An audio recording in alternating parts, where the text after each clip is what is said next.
Hello YouTube. First of all, I'm joining you with the Sirus fight for my new build. So you can see how it looks without any Headhunter buffs, basically unbuffed in a boss fight. So you get the idea. And yeah, just a couple words for this gameplay. I was pretty lucky because I was recording basically 3 videos for the gameplay, one map showcase, one Sirus and one Maven. You'll see all of them. And I was pretty lucky with the drops, as you might see right about now. Yeah, 6 divines for this one. Enjoy the rest of the video.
In time to up the stakes. Avail safety and security.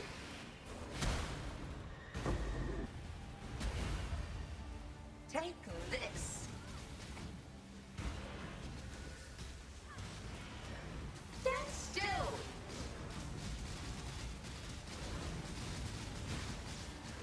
A cascade of pain. I require aid.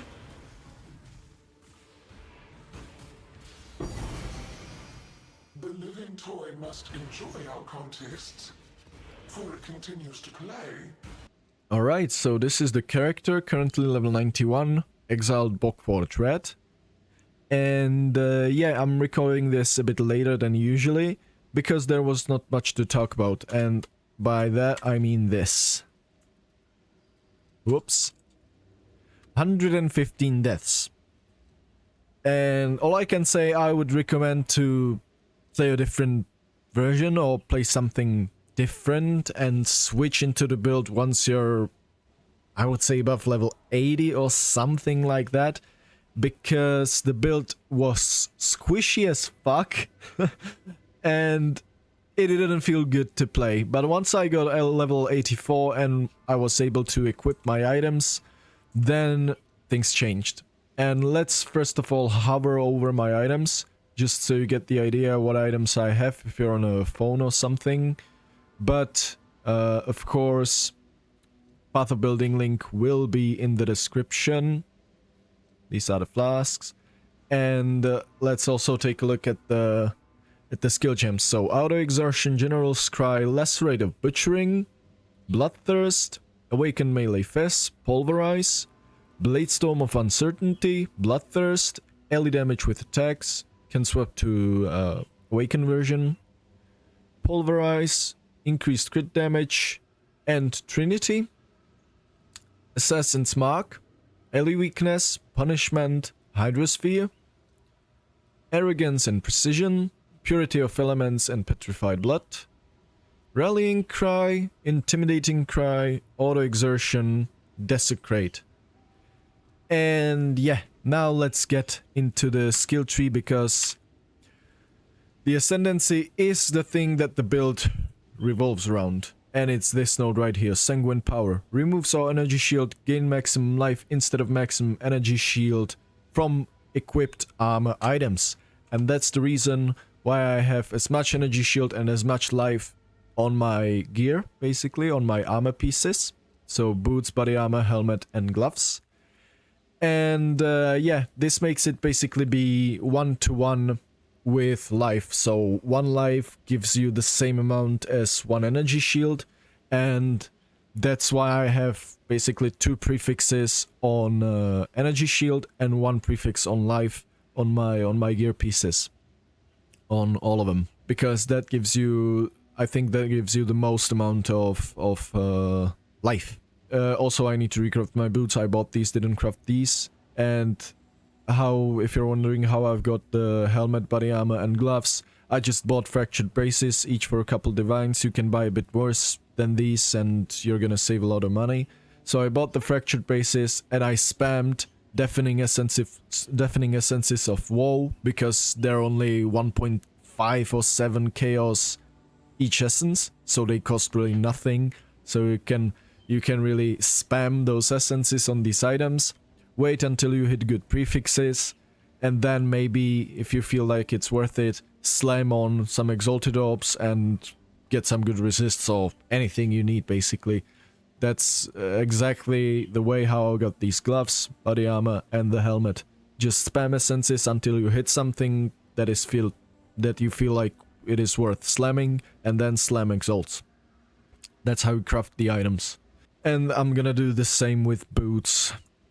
But for now, let's get back into the skill tree. So Sanguine Power, Toad Pact, and I also wanted to take advantage of the Toad Pact, not just for the area, but also the skill effect duration, and that's why I went and wanted to use General Scry and Bladestorm and build it differently than your usual Bladestorm build, because usually with Bladestorm you're trying to scale attack speed, because the Bladestorm does the hit portion itself, like the spinning attack, this one, and then leaves this Bladestorm that continues to hit with the same attack speed as the initial hit has. So you're usually trying to scale attack speed, so the Bladestorm that are created after the main swing are actually hitting with some decent attack speed. But I wanted to go a different way, and I wanted to see if it is able to do some snapshotting, basically, with war cries, like, for example, Intimidating Cry, that gives you double damage for exerted attacks. And the thing I found out, I'm 99% sure that it is snapshotting. So that means that if it is exerted, then the first hit, the spinning attack, deals double damage, and then the whole Bladestorm for the whole duration also deals double damage. I'm quite sure that it does that. I tested it on couple mob bosses once my damage was lower, and the way I tested it was basically to look at the damage numbers, or the damage of the boss, health of the boss, sorry. Because let's say I did the spin attack and I removed quarter of the boss's life, and the Bladestorm that is created after the main swing deals 50% of the damage. So that would mean with each tick I would do half of the initial damage, and it looked like that I did just that, basically.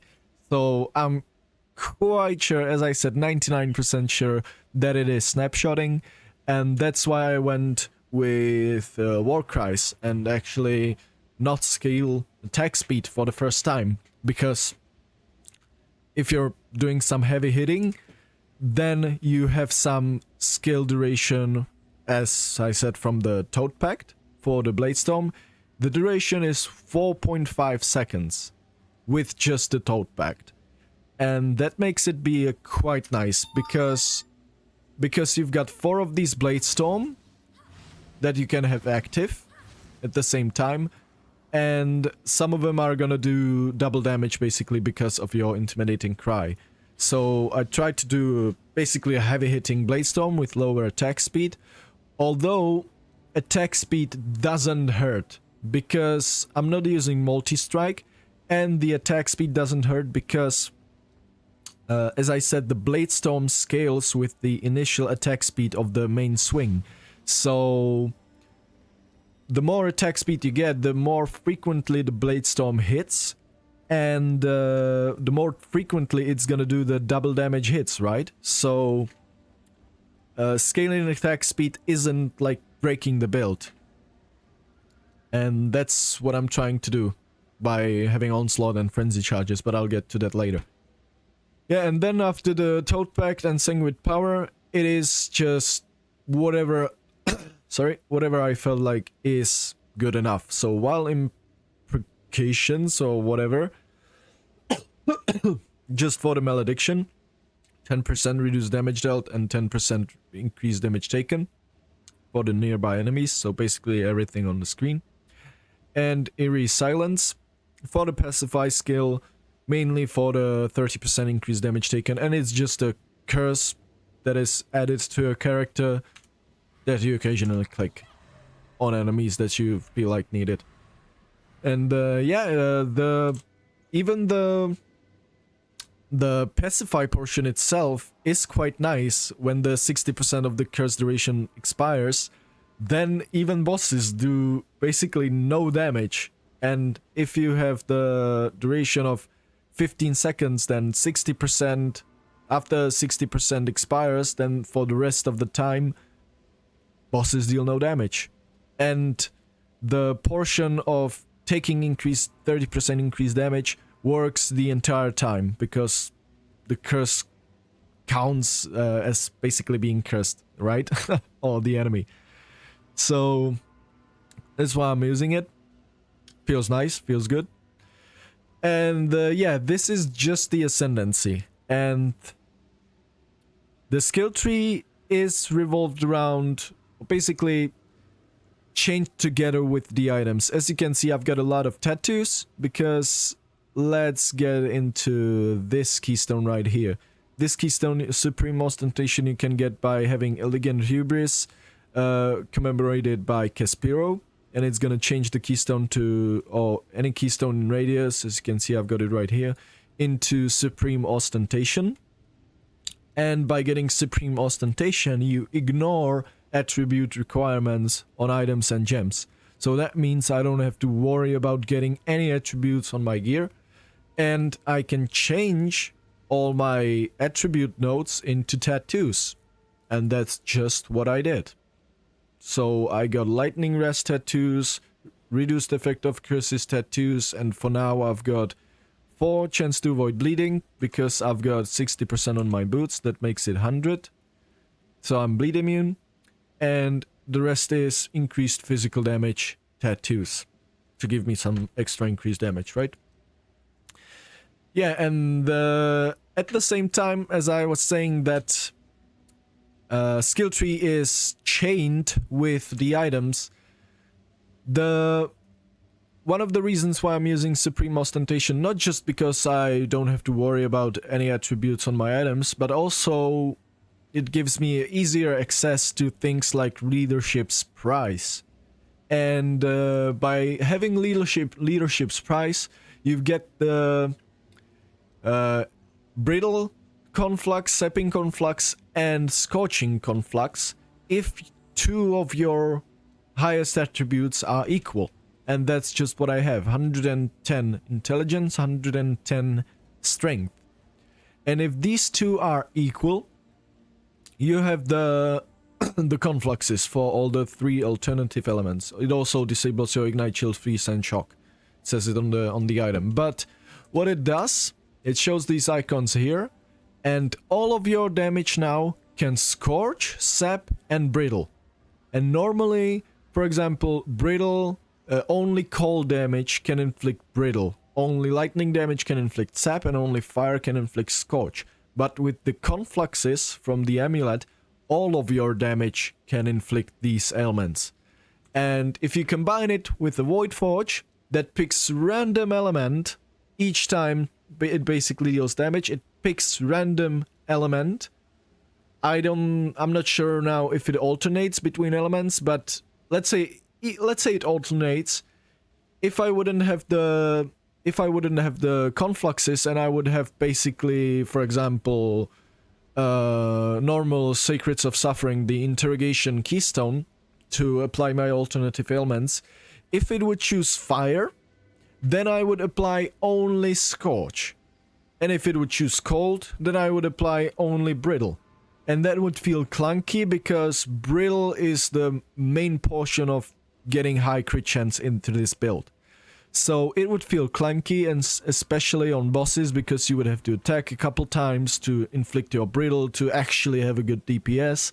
And then maybe you were unlucky and not enough basically cold, you didn't do much cold damage and the Brittle will be low and all of this clunky stuff. But by having Leadership's Price, you completely fix that because all of your damage can now inflict those ailments. Yeah, so that's the ailment portion, and that's the explanation for the amulet. Also, if you can get a good roll, because it gives you max resists, and it gives you -3 up to +3 for each elemental resist.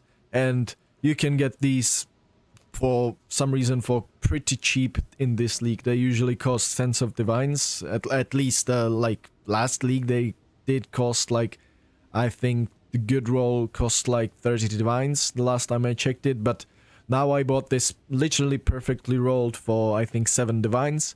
Although you have to keep in mind, if it is corrupted, then for the anointment you need tainted oil, and tainted oil is like 5 divines, so you need to include cost of the ailment. So keep that in mind. But this is the amulet, and yeah, another reason why I got the Elegant Hubris is because thanks to my anoint, I'm using Spiritual Aid. It is this node right here. Increases and reductions to minion damage also affect you. So if you get, let's say, 10% increased minion damage, that makes it basically 10% increased all damage for you. Or all damage. It makes it basically a 10% increased damage. So that will also affect you. So that way I try to scale my Oriat's End damage flask, because generic increases to damage also apply to these explosions. And this way I can get some pretty good explosion, and also with the AoE scaling from my Ascendancy from the Toad Pact of 50% increased area, and for example on my skill tree 10% here, you can get some pretty good explosions. And the reason why I have Elegant Hubris is because you can get nodes like these. Slumlord. Minions deal 80% increased damage, and that basically makes it 80% increased damage for you all over the board. So it would increase damage of your Lacerate, of your Bladestorm, of everything you do, it would increase the damage, even the flask. And that way I'm getting 160% increased damage, I think. Yeah, 160. And for the rest of the nodes, I needed to increase my crit chance, so I'm using the Flawless Execution. So combination of Slumlords and Flawless Executions for 80% increased crit chance. Another 80% increased crit chance here. Here I got 40 crit multi and 12% chance to block attack damage. And if I want, I can get 15% chance to gain power charge on critical strike. I'm usually having all of my power charges thanks to my cluster jewel, which I'm gonna get into in a second. But to make your life easier, or to make the uptime basically 100%, you can just spend 1 point and get this node. Or I may do it a bit later once I get more levels. And you won't always get the same Elegant Hubris, because yeah, they may not be on the trade, or they may be super expensive or whatever. I bought this one for 1 or 2 divines, no one wanted it, and I think this is a pretty good one. I don't think I will be changing it, because double crit chance, double Slumlord, and crit multi at the same time, and there's a premium chance to block attack damage, and the power charges, this is I think I won't get a better one. And yeah, so thanks to Supreme Ostentation, I've got all of my skill trees tattooed. And yeah, now let's get into the cluster jewel. So the large cluster jewel mainly for the sockets and the mana leech. I needed to get at least some mana leech into the build. So fuel the fight with graceful execution, because I figured that no one really wants these two-handed nodes, and yeah, so I bought this one because increased accuracy. I needed increased accuracy to keep my hit chance. Crit chance nice. Dexterity and intelligence can help you balance the leadership's price right here, and increased attack speed, as I said, doesn't hurt. And with martial prowess, again, attack speed doesn't hurt. Global accuracy, I needed accuracy, so this one was a wonderful choice for me. Got an empty jewel socket, I need to fill this one, but this is the interesting part. The medium cluster jewels, the medium cluster jewel for exerted attacks. And what do I have here is lead by example and mob mentality. And lead by example basically gives you 100% uptime on your onslaught, because you get onslaught every time you warcry, or you basically your auto exertion warcries. So if you get any warcry on lower cooldown than 4 seconds, that makes it 100% uptime on the onslaught. And as you can see, I've got 2.17 seconds cooldown on my General's Cry. So I've got 100% uptime on 20% increased attack speed and movement speed. Great. Wonderful. And now this interesting thing, mob mentality. Warcries have a 5% chance to grant an endurance, frenzy, or power charge per power. And you maybe think, hey, but you're using auto exertion, and auto exertion support disables you getting charges from your warcries. It literally says it on the skill gem. Where is it? Am I blind? Base America. Yeah, the last sentence right here. Supported warcries do not grant buffs or charges to you or allies. However, even if it says this, the mob mentality charges still work. And if you don't trust me, I can quickly show you. Just go into any zone and walk up to any monsters, and you will see I'm getting charges. I'm actually dying here. They don't have enough power. Yeah, so as you can see, I'm getting charges. So it works. Yeah, but even if anything's supported by auto exhaustion, the mob mentality charges still work. So this basically makes it permanent uptime on all charges, especially while fighting bosses. And usually you have 100% uptime even on while mapping.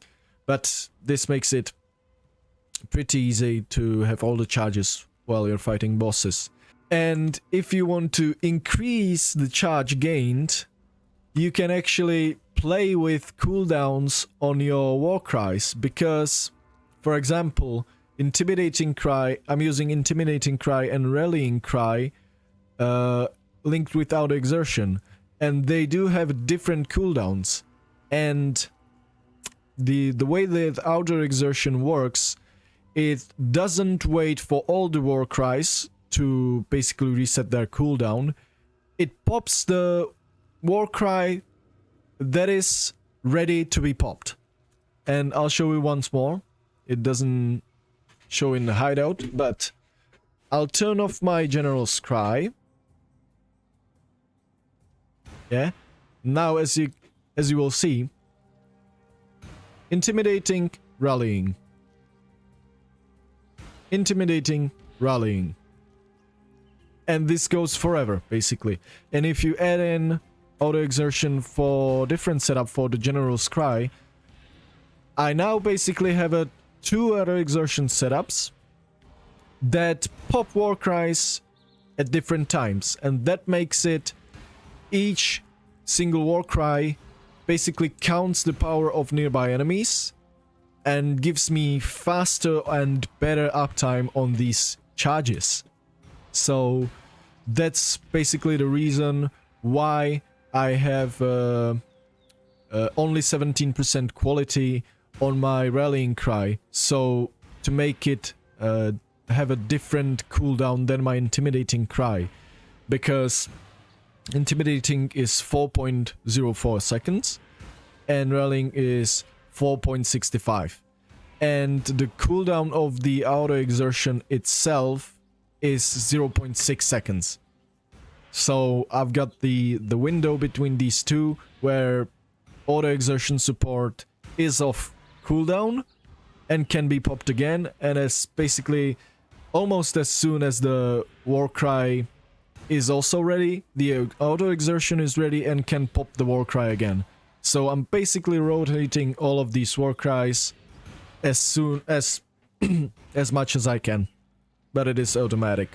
And yeah, as you could have seen, sometimes the cooldowns meet, but you really don't care. You would have to have, you would need basically perfect numbers, and I don't think that's achievable. Maybe it is, but you don't have to worry about it that much. Yeah. So this is the interesting tech in this build.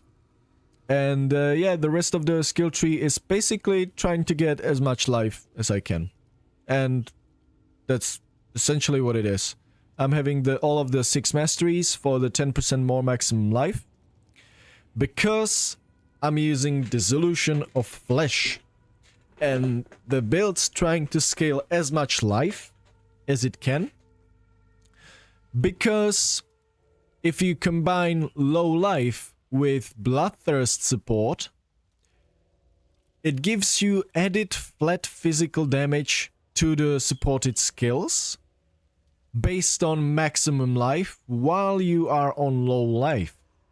So if I have, let's open up a calculator here. If I have 10,530 life and divided by 100 times 2, that makes it 210 flat physical damage to my supported attacks while I'm on low life. And that's a huge deal for the Voidforge, because on a Voidforge build, you usually need to get some crit if you're scaling crit. And the most important thing to deal damage on a Voidforge build is to get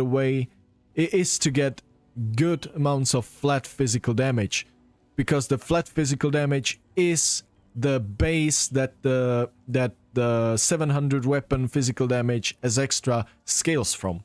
So you're trying to get as much physical damage as you can get. And by using Bloodthirst, I'm getting 210, which may seem low, but for the Voidforge build, it is a huge damage multiplier. Basically, the gem is, I think, just this gem alone is, I think, more than half of my damage, basically.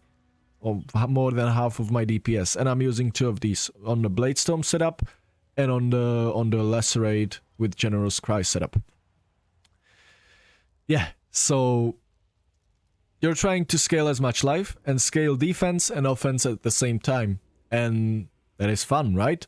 The way how you get to low life is to use Petrified Blood.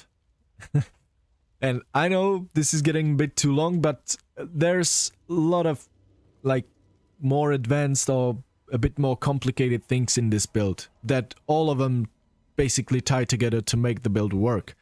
And by using Petrified Blood, that is an aura, basically reserves your mana. Once you reach below the threshold below low life, you cannot regenerate, recharge, or get any life above the low life threshold.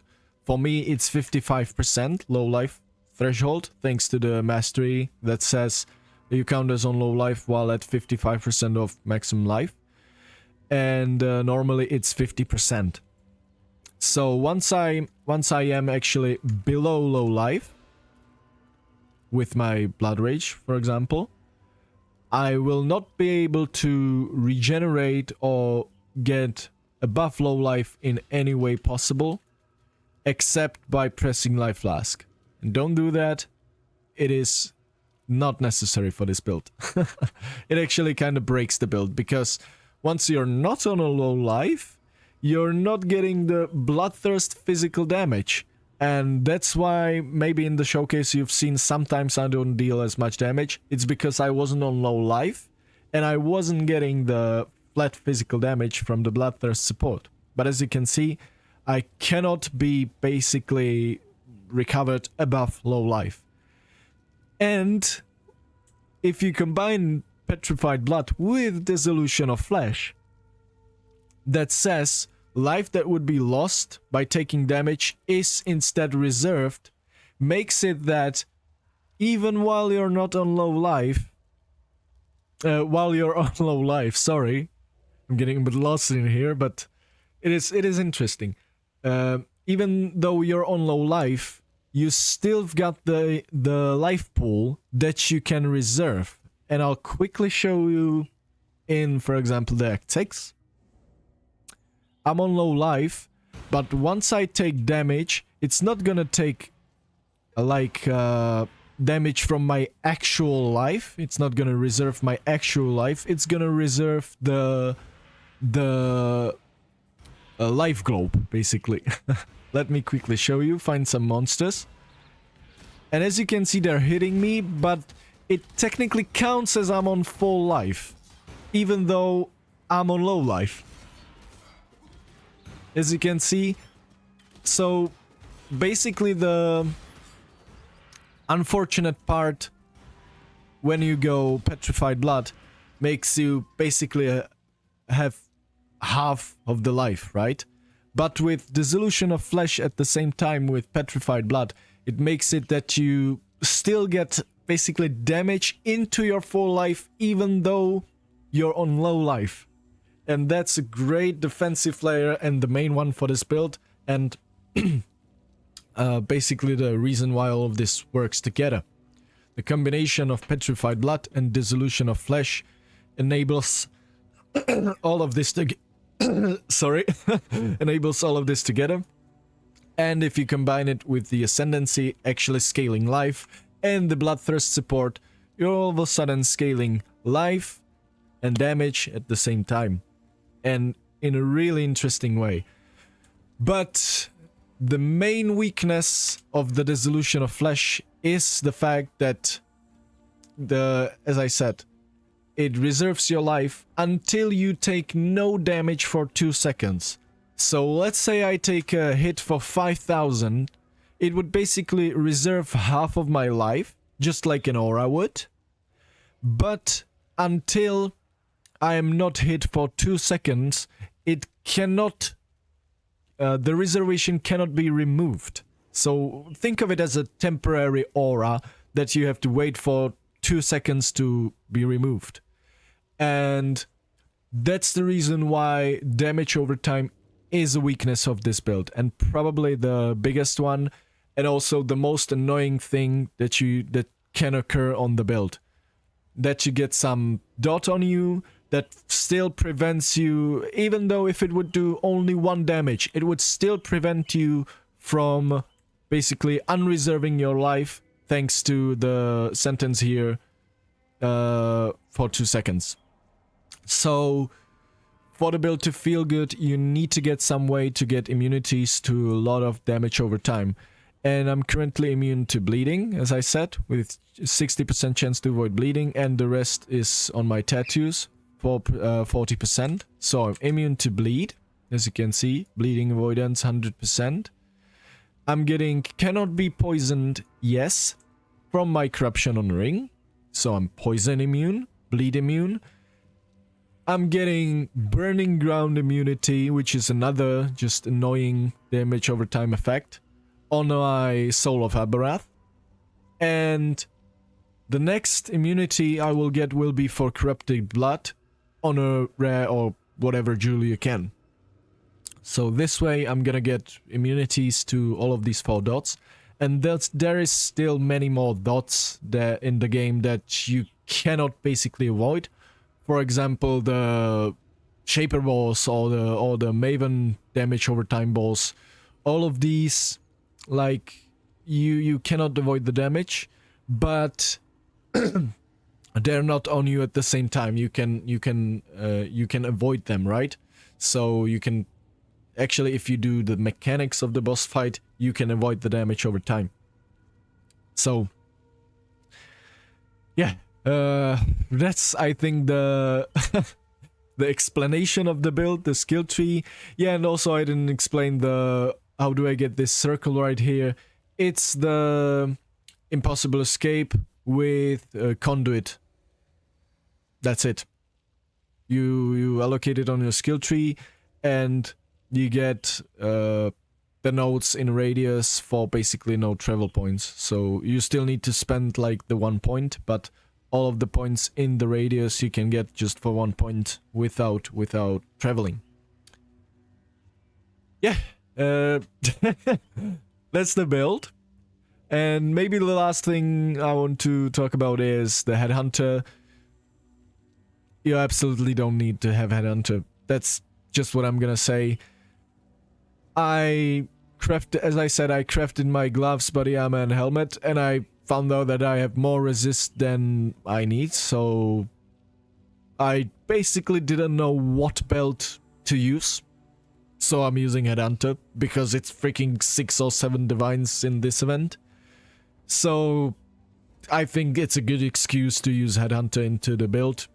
It is not making or breaking the build. It is making it a lot better, a lot more fun while mapping, especially when you get some speed or some AoE from the monsters, but at the same time you don't get all the defensive things, because by having Headhunter a lot of the times you get a good energy shield pool, but your Ascendancy removes your energy shield by having the Sanguine power. But it can give you a lot of damage. You can steal Soul Eater, you can steal some physical as extra, and usually for Headhunter builds, I wouldn't call this a Headhunter build, because the Headhunter is just purely optional, but physical to element builds are usually the best ones for Headhunter, so the Voidforge playstyle fits it quite nicely. And if you want to use something else than Headhunter, because this does basically nothing on bosses. It is just mapping item, purely mapping item, and if you want to get something different than Headhunter, maybe the belt with 2 abyssal sockets and get some good jewels, or just really good Stygian Vice with a lot of life, maybe Hunter influenced with even increased maximum life would go a long way. And yeah, Headhunter doesn't give you that much. It helps me balance my thingies here. That's why I got exactly 2% attribute modifiers, because it gives me exactly the 56% strength necessary to be the same with intelligence. So you can actually use it to help you cap or balance your 2 attributes for the leadership's price, but at the same time you can do the same thing on any piece of your gear, or maybe even your ring. Yeah, just this ring is just an unset ring with Frostblink, because you're really starved on gem sockets with this build. And yeah, so I bought this ring with 1 socket for 2 divines. That's the whole reason. Yeah, that's the build. It is interesting, in my opinion. I love it. I wanted to play some good Celestial skills, and the MTXs, as I said, Celestial Lacerate effect, Celestial Aura effect on my Precision, so I've got these cool planets. Celestial Bladestorm, Wolf Howl Warcry effect. It changes the appearance of your General Scry dudes from the red Karui ones to these more like Wolf Azumite guys. So it fits the build a bit more than the red ones. And nothing else, I don't think.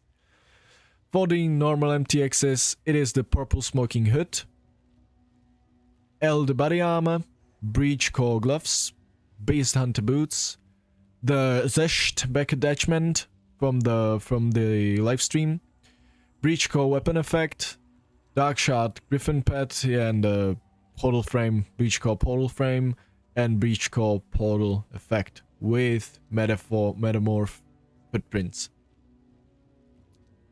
That's it. That's the MTXs. Looks pretty cool in my opinion. Nice and celestial with the skills, with the Bladestorms changing. And yeah.